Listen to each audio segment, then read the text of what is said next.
This is VLSI data conversion circuits, lecture 55. In the last class, we were talking about current steering DACs. Today, we will continue along in that direction. So, as we were discussing the last time around, the basic idea behind a current steering DAC is to have a tail current source of a differential pair being driven by complementary signals, and if D is a logical high, D bar is a logical low, in which case this current gets steered towards the left and vice versa. Okay. So, if this is VOM and this is VOP, then you can combine a whole bunch of current sources, right. You can add them up using Kirchhoff's current law by connecting them together, and this way, depending on the digital code D, you will get an output current which can be converted into a voltage in any number of ways. The simplest way is to simply pass these currents through a resistor, all right, or you can go into a transimpedance amplifier type structure where you have an op amp based feedback loop and you can convert that current into a voltage. Now, for an n bit DAC,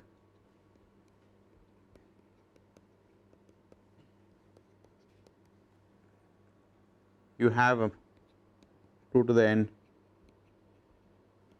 current sources. Okay. These current sources are each assumed to be I, and you can address these current sources in many ways. As we were discussing the last time around, they can all be addressed in a thermometer fashion, or they can be addressed in a binary weighted fashion or some via media, where you can use the knowledge of the requirements on the DNL and INL to go and choose the appropriate degree of segmentation. But the bottom line is that the total amount of current that you need to steer one way or the other remains equal to 2 to the n times I, right. Now, for a input code M,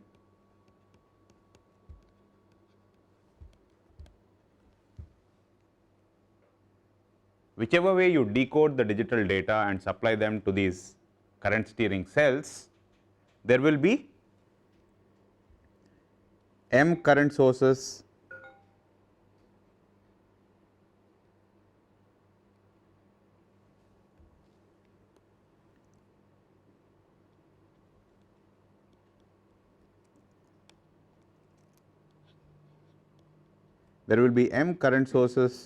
eventually steered towards the left, and two to the n minus m current sources steered towards the right.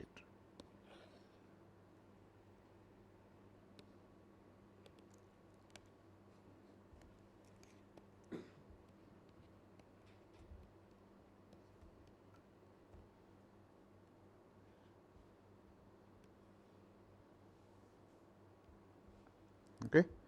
And if we assume that we have a voltage to current conversion which is simply based on resistors, then VOP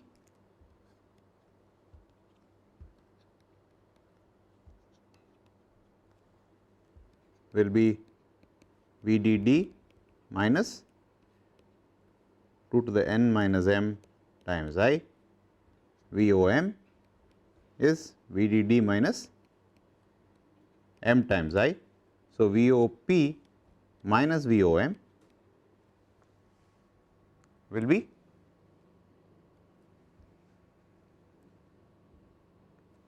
my R VOP minus VOM will simply be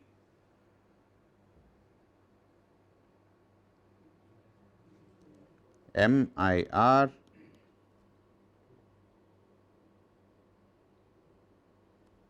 times 2 minus 2 to the n times IR, which is IR times 2m minus 2 to the n.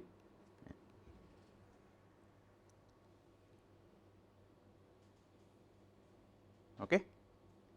So, when all the current is flowing towards one side, which will happen when either m is 0 or when m is 2 to the n, okay, or 2 to the n minus 1 actually, right, you will find that the output of the DAC will reach 2 to the n times I, the differential output is 2 to the n times I times R plus or minus, at mid chord the output will be 0.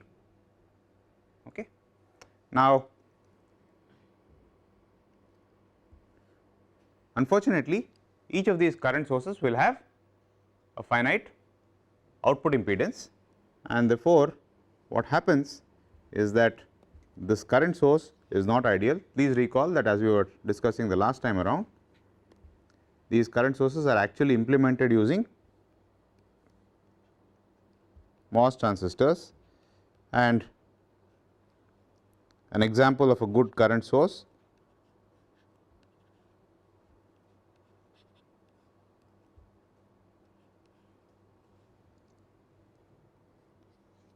where the output impedance has been enhanced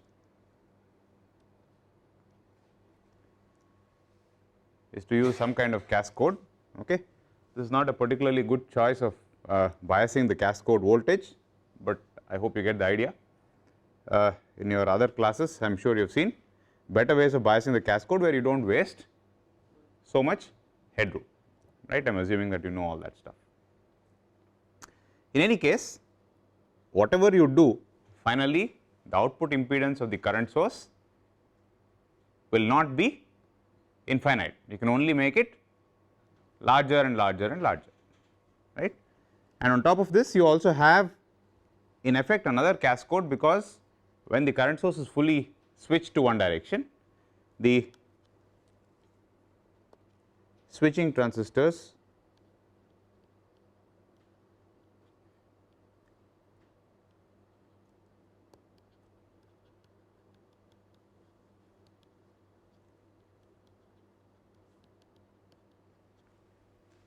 which are 2 in number, one of them will be off and the other one will be on, and effectively if you make sure that the switching transistor does not get into the triode region, which is easy enough to do, all that you need to do is make sure that VDD is high enough, right. Okay. So, if the switching transistor is in the saturation region, then effectively the switching transistor also acts like a cascode device, right. It is another common gate stage, and therefore, the effective output impedance of the tail current source is multiplied by a further factor of GM times RO. So, the effective output impedance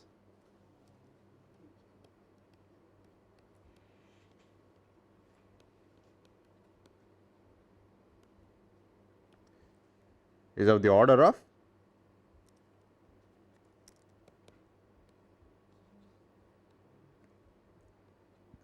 RO from the lowest transistor times GM RO the whole square.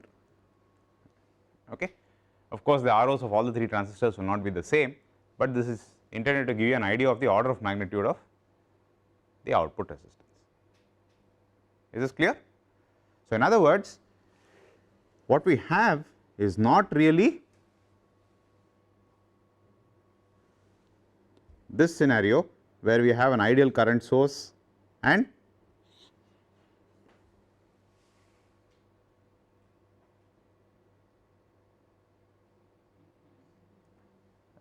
where in the ideal case we have two current sources which are digitally controlled, both of them pump current into the same resistor, and we are looking at the difference between the outputs of these the voltages across these resistors. In practice what we have is that on one side we have a conductance of value. Conductance, I mean the idea behind using conductance is that you do not have to keep carrying 1 by R's all over the place. So, what is the output conductance of this Mi current source? If you call the output impedance of each one of these current sources, let us assume that each of these current sources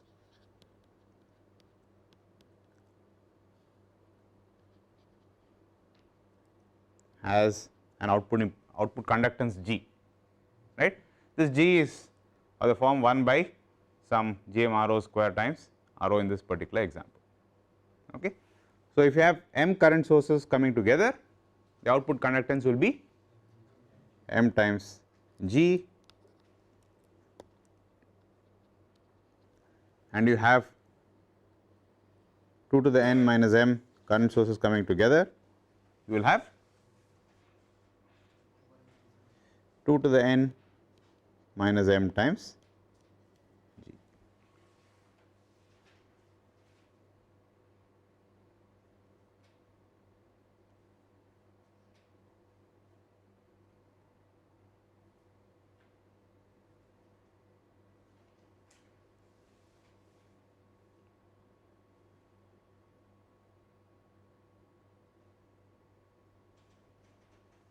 Right. So, this is a model to understand what happens with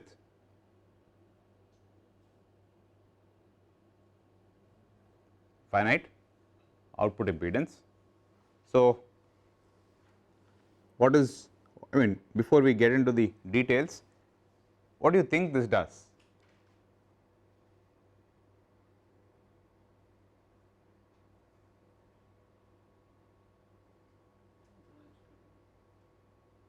Well, that is okay.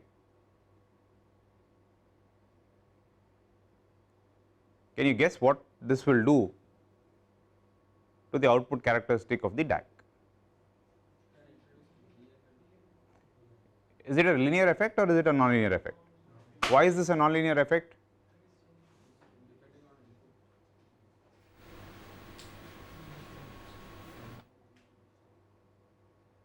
Why is this a nonlinear effect?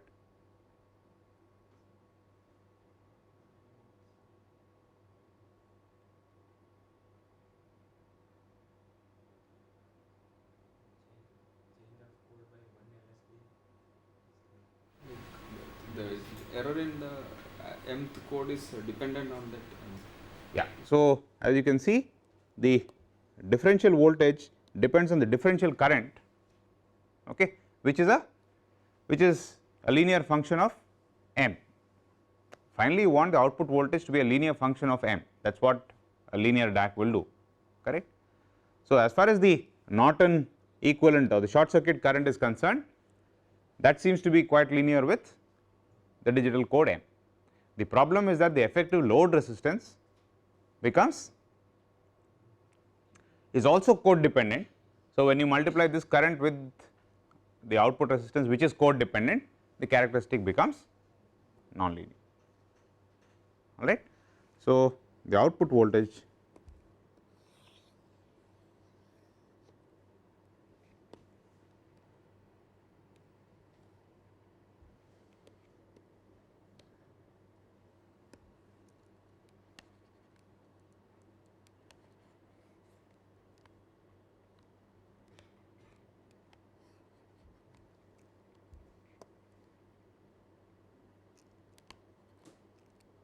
this is m I is 2 to the n minus m times I, this conductance 2 to the n minus m times G. So, you can convert this into a Norton equivalent, right, and okay. So, I am not going to go over the details of the calculation here, I think you can do it yourselves. The bottom line is that the load resistance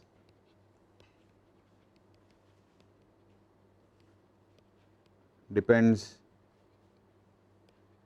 on code. So, output voltage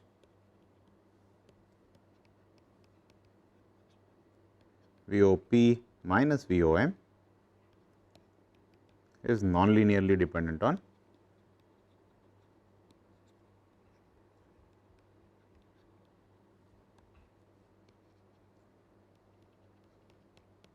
input code,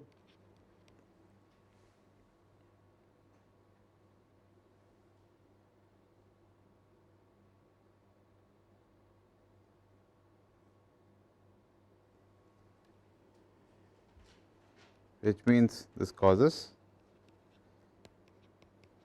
DNL slash INL. You can of course do the math and find what the DNL or INL will be for a given G, correct. Okay. So, but one thing we can say with certainty is that as G times R, okay, tends to 0, the INL and DNL will also tend to 0.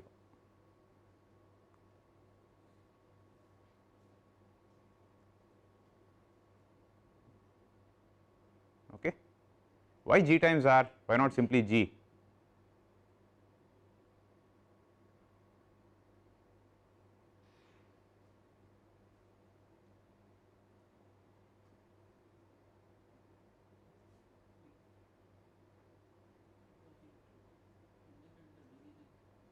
Pardon?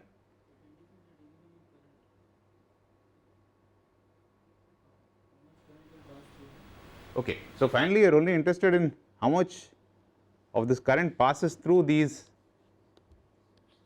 two resistors, right. So, for a given G, if the R or the conductance of the load resistors is much smaller, then a larger fraction of this current flows through the load, thereby which is equivalent to saying that a smaller fraction flows through these conductances and the current through these conductances is responsible for the error, correct. So, as a limiting case, if the load resistance was 0, regardless of what G was, all this current would flow into R, correct, which means that the output voltage will be linear, you understand. So, in other words, depending on the DC, DNL and INL requirements and the desired resolution of the DAC, one can go and figure out what the ratio of the output impedance of the current sources to the load resistance must be. Okay. So, this determines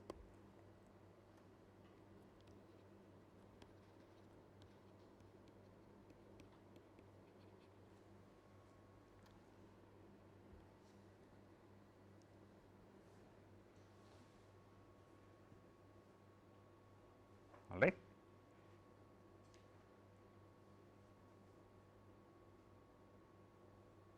So, the next thing is the matching of the current sources itself.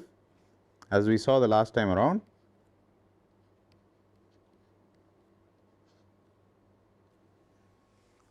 the matching of the current sources along with the choice of the segmentation determines the sigma of the DNL and INL, correct. So, it turns out that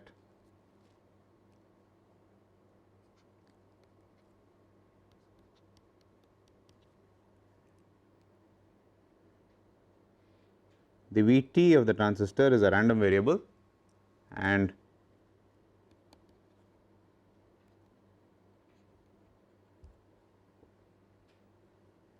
with some mean Vt naught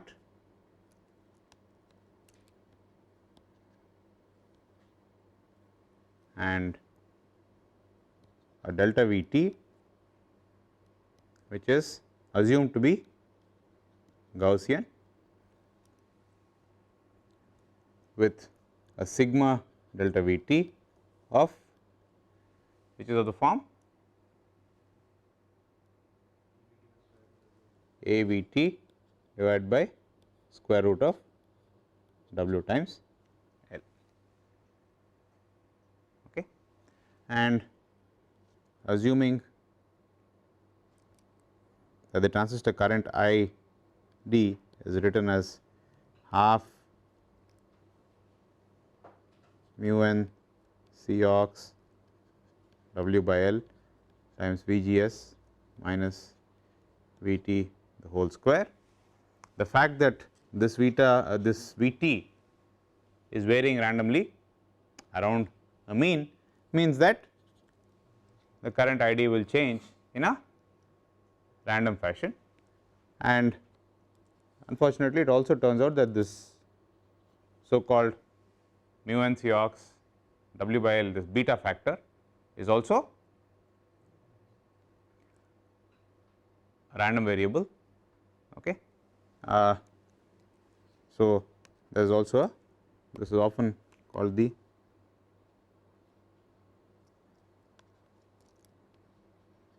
beta factor, and the sigma of beta is nothing but some A beta divided by square root W into L, okay. So, the change in the current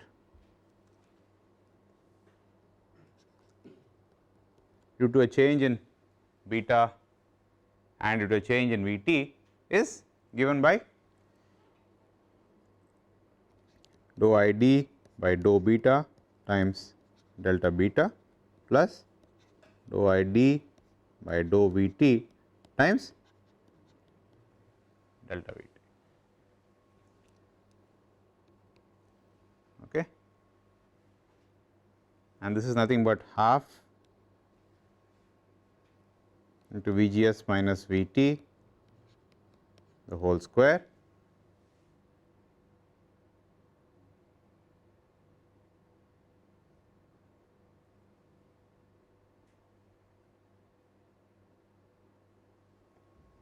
all right times delta beta plus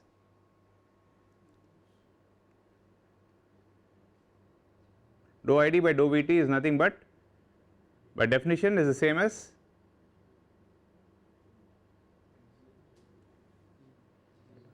is minus G m, correct. So, and G m is nothing but 2 I d by V G S minus V t times delta V t.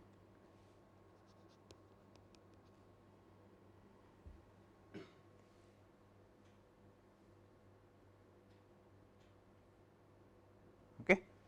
So, sigma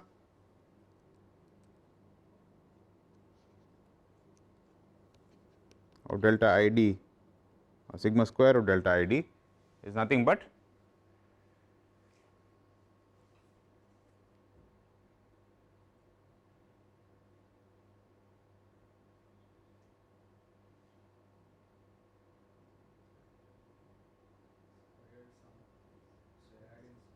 squared sum of these things. So, it often makes sense to do. Finally, we are interested in the percentage change, the absolute change in the current is, I mean, it is relevant, but it is only half the story. You need to compare the absolute change in the current to the actual current, right, so that you have something which is dimensionless, and this goes into all those DNL/INL calculations that we saw earlier. There we saw that with respect to resistors, here it is with current sources, but the change in the unit element is delta I by I, which has got some variance, isn't it? For different devices, the the properties of the equations of the device mandate different expressions for this sigma of delta I by I, but otherwise beyond this the calculations you will do to determine what this variance or mismatch factor must be in order to achieve a given DNL and INL still remains the same. So, let us do, so delta ID by ID is nothing but 1/2 beta into VGS minus VT whole square, and this is 1/2 beta into VGS minus, this I will just call this ID, and we see that this goes away and this goes away, leading to delta ID over ID is delta beta by beta minus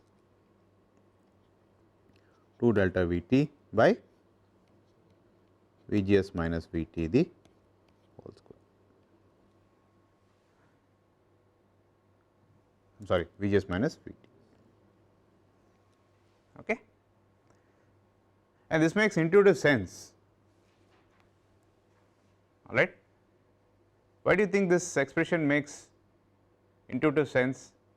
This is telling you that if you want, let us say for a given current, you want to reduce the error in the current, okay, for a given delta Vt. Let us say the threshold changes by a certain amount. This expression is telling you that for the same current, if you increase the gate overdrive voltage, the error in the, or the mismatch in the in two nominal currents will be smaller if Vgs minus Vt is larger. So, why do you think this makes intuitive sense?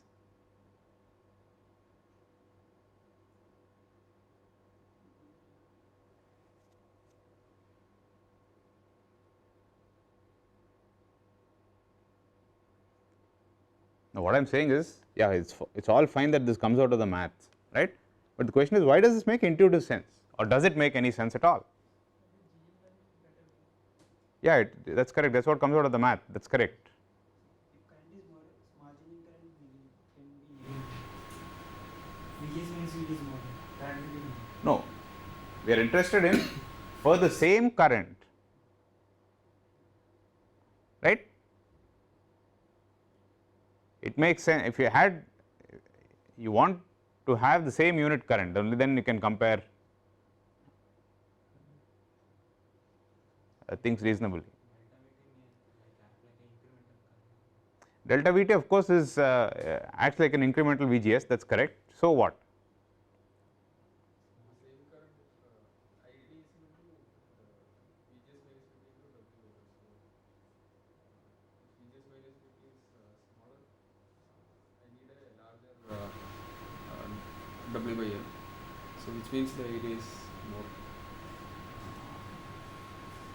No, what I am getting at, or what I am trying to point out is, why do you think this Vgs minus Vt appearing in the denominator makes sense?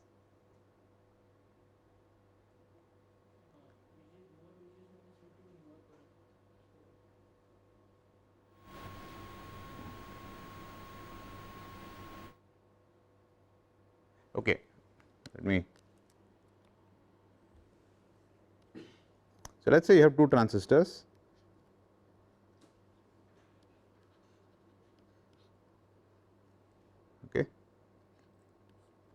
let us have argument say this is W by L and this is 1/4 W by L,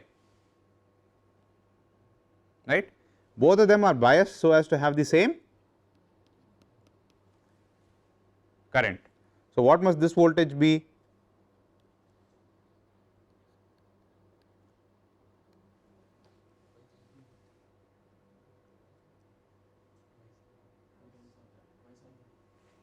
Pardon? This voltage, if this is Vt plus delta V, this must be Vt plus 2 delta V. You must have twice the overdrive in order to result in the same current. Now, let us say the Vt changed by a little bit, this is delta Vt, this is delta Vt. Clearly, this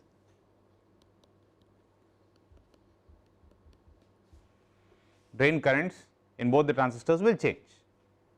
Which of them will have a larger change, or which is larger, delta I1 or delta I2? Delta I1. Now, why does that make sense? No. Yeah, okay. Yeah, the W by L is higher is one way of looking at it. Alternately, you can say that the overdrive is smaller for the transistor on the left. So, the transconductance of the transistor on the left is higher, which means that for the same change in the threshold, the change in the current will be larger for the transistor which has a higher transconductance. You understand? So, in principle, if you want to be immune to threshold mismatch, you should make this transistor infinitely small and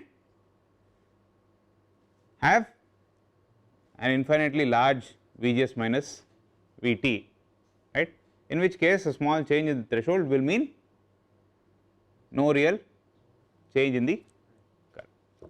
Okay, in practice, of course, you will always be limited by headroom, isn't it? If you want to have a very large VGS minus VT, it means that somewhere, I mean, this transistor needs at least VGS minus VT to remain in saturation. So, if you go on increasing VGS minus VT, you will find that you use up all your headroom just to maintain one device in saturation. So, that is a practical limit. So, when you are designing a current steering DAC, for example, if you have resistive loads, the peak to peak output swing is some specified quantity, right, which, and the load resistors are also specified, which means that the sum total of all the currents is known, which means that the unit current cell's current is known, right, and you want to keep all the transistors in the saturation region, including the switches, right. I mean, one straightforward argument to say why you want the switch transistors to remain in saturation is that we saw just now that you want to make sure that the output resistance of each of these current sources is as high as possible. So, that is one reason to make the switch transistors operate in saturation. You understand? So, once you know the peak to peak voltage swing at each of the output nodes of the DAC, it then means that because you want to maintain at least 3 devices in saturation, right, the supply voltage minus the peak to peak swing must be split in some way across 3 devices, right, which will boil down to the fact that for a given supply voltage there is only so much VGS minus VT that is possible across the lowest device, which is what sets the current, all right. So, for that VGS minus VT, if you find that the mismatch is too high, or this delta I by ID is too high, then there is no way out. For a given threshold VGS minus VT, you simply have to go on reducing this delta Vt, and how do you go on reducing delta Vt? You keep W by L the same, right, and go on increasing W into L, and that can be done by simply scaling W and L by the same factor. You understand? So,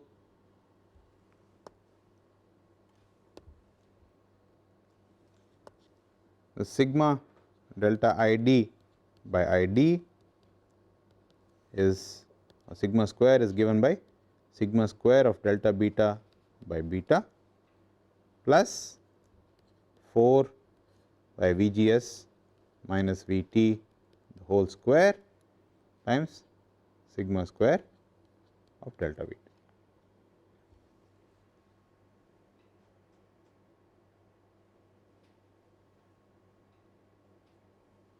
So, sigma Vt as we just discussed, or sigma delta Vt is A Vt divided by square root W by L, square root W times L, and what are the units of A Vt?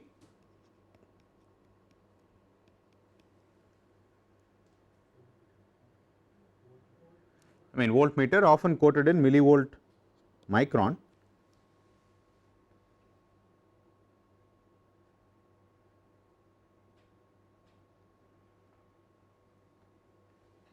Okay. So, sigma square Vt will be A Vt square divided by W.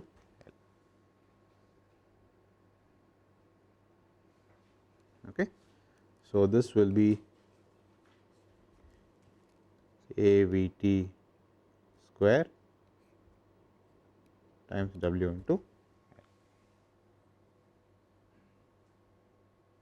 and sigma square delta beta by beta will also be some A beta square divided by W times L.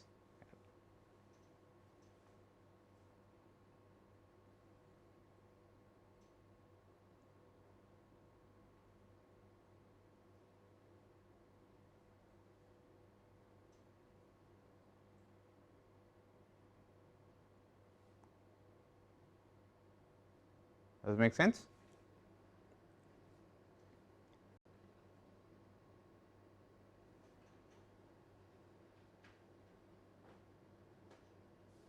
Okay. So, if for the same current you want to reduce the mismatch, or in other words if you want to reduce this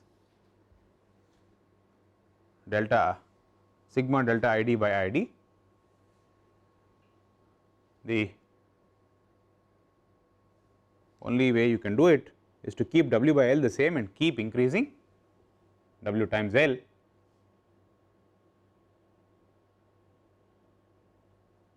All right, assuming that you have maxed out the VGS minus VT.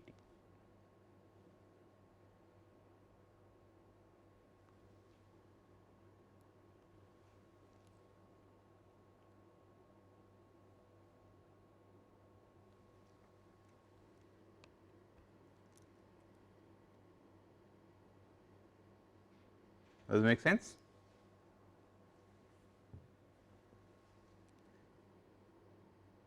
All right. So, the next thing is to try and figure out what happens when the current cell is actually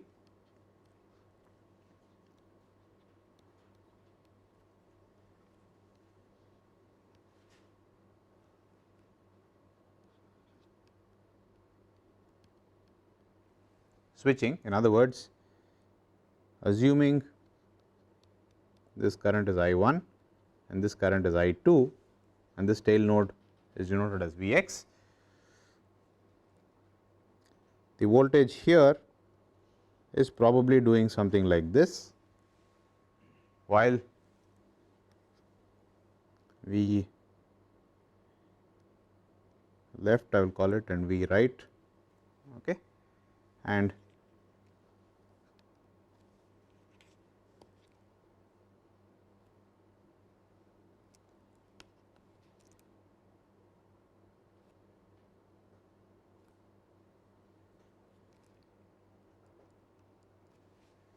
VR is doing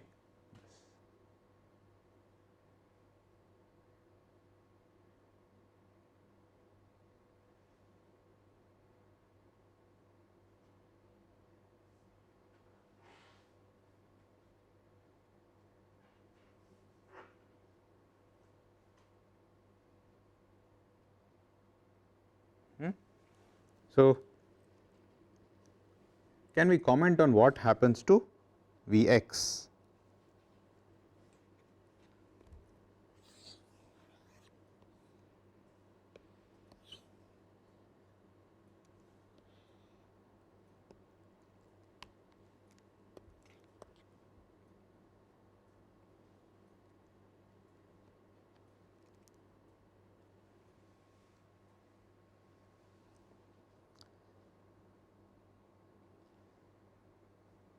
What is it way before this transition?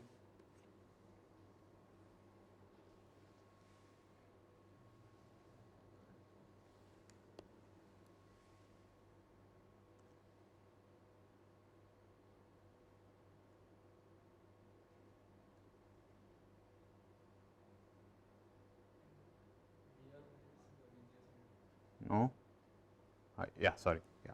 So, way before the transition, all the current I will be flowing through the transistor on the right.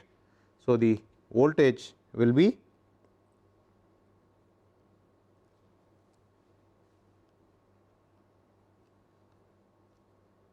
this voltage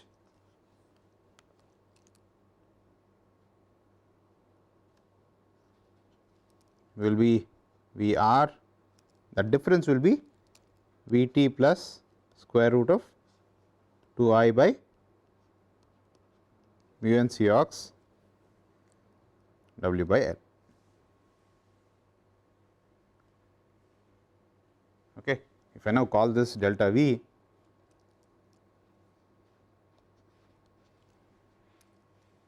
I am going to say this will be Vt plus delta V. And way after the transition, after all the transients have settled, the voltage must remain. All the current is flowing in the left transistor, assuming the two transistors are identical, the voltage must remain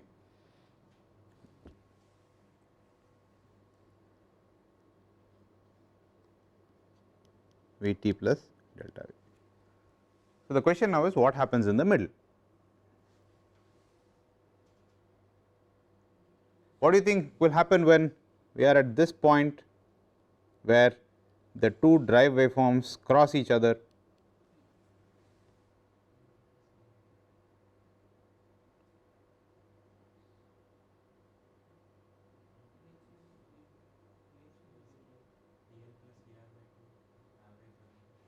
No, it will not be the average value of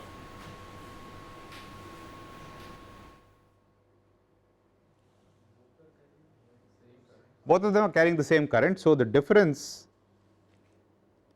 you have to worry about is between here, how much lower than this waveform, the average value of VL and VR will the node Vx go to.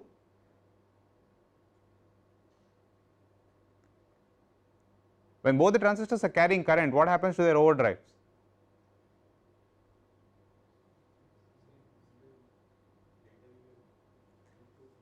The overdrive will go down by a factor of root 2, and therefore, what will happen will be that the voltage will be VR plus VL by 2 minus Vt minus or Vt plus delta V by root 2.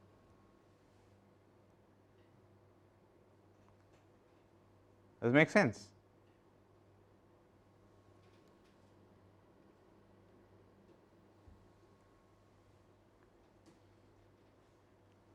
And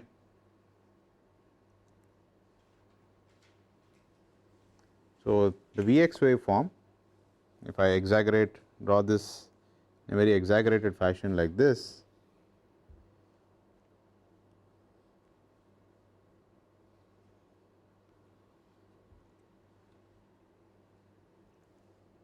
this is Vr, this is Vl,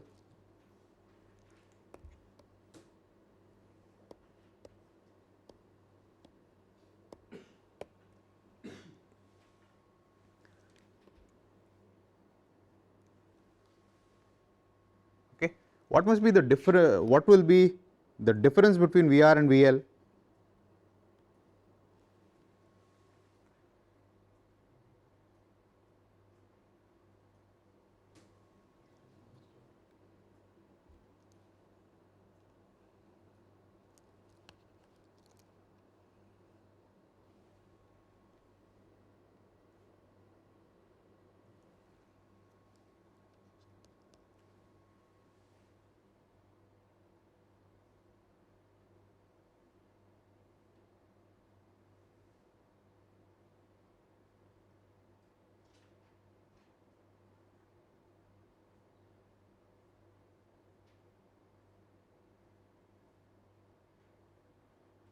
I mean, or rather, can you comment on the difference between Vr and Vl in relation to delta V?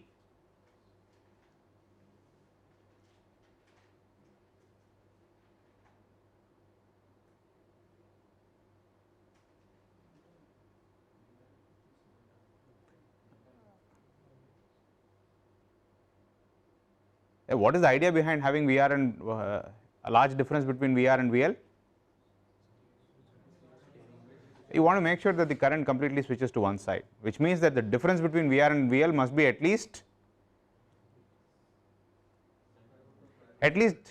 delta V, right? In practice, it will be several times larger. So let us just assume for argument's sake that this is say 3 times delta V, right?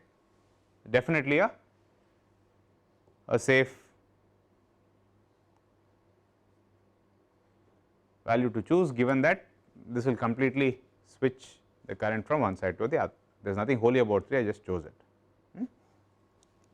So, which means that this Vx before the transition occurs is the average of Vr and Vl minus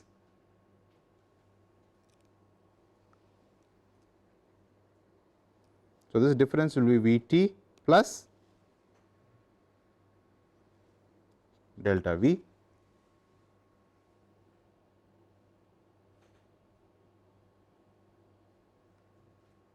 all right.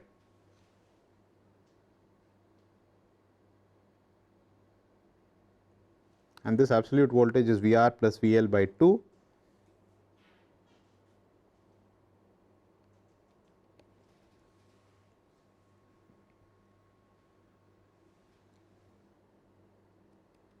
okay. And the same thing happens well after. So, this difference is also assumed to be P delta V. At the cross point, what happens?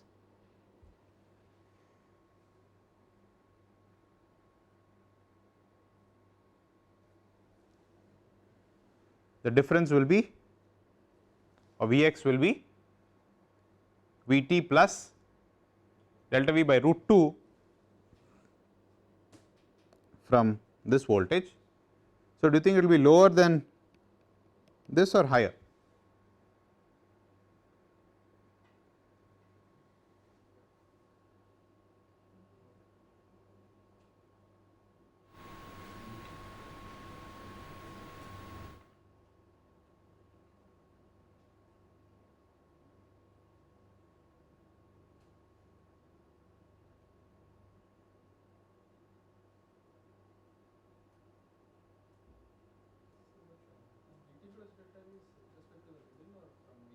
You tell me. Oh, sorry, yeah, that is correct. This is Vt plus delta V from Vr, that is correct.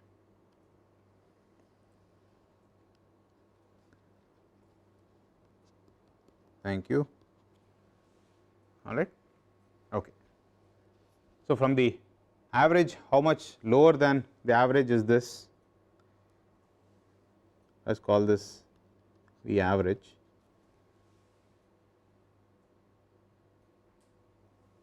This will be V average minus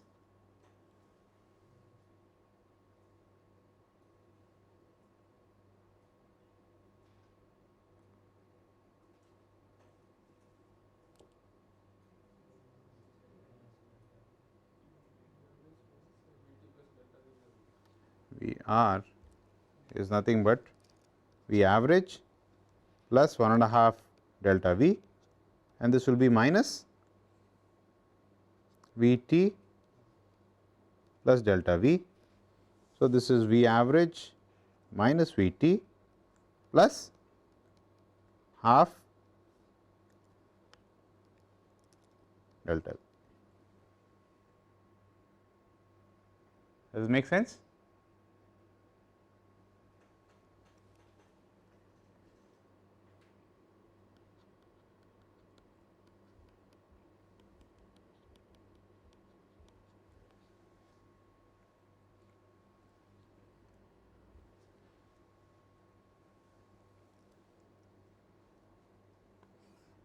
Whereas the middle voltage will be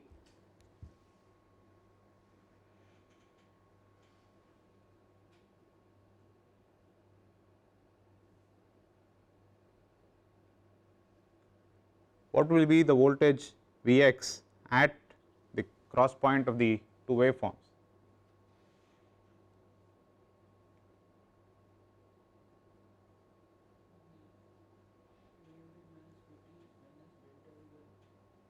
It will be V average minus V t minus delta V by root 2, correct. So, what happens? So, do you think the waveform in the middle will dip or will rise?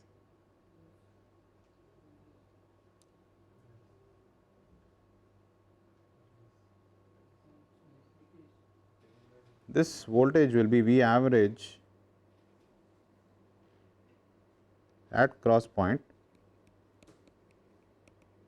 V x must be V average minus V t minus 0.7 delta V. So, what happens in the middle? Will it go down or go up? It will go down. So, without getting into the details of the waveform, at least one you can say is that the waveform actually dips.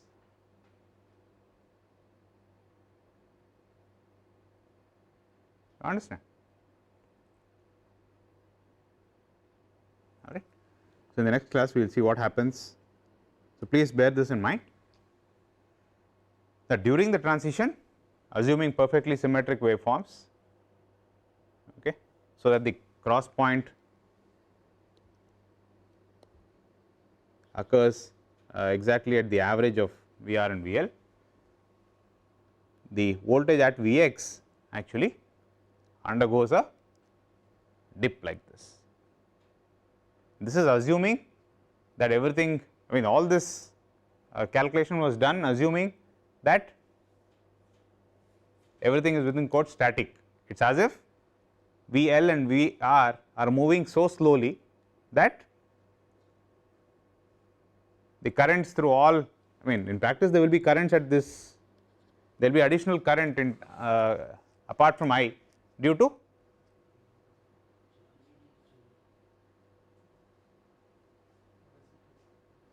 what parasitics? I mean if this voltage is changing with time, then the parasitic capacitance at that node will cause a reactive current, right, which will be in parallel with I, okay. But all our calculations so far based on, I mean for voltages have all been based on DC considerations, which means that we have neglected the current through the parasitic capacitances, okay. So, in the next class we will see what happens when these parasitic capacitances are considered, okay.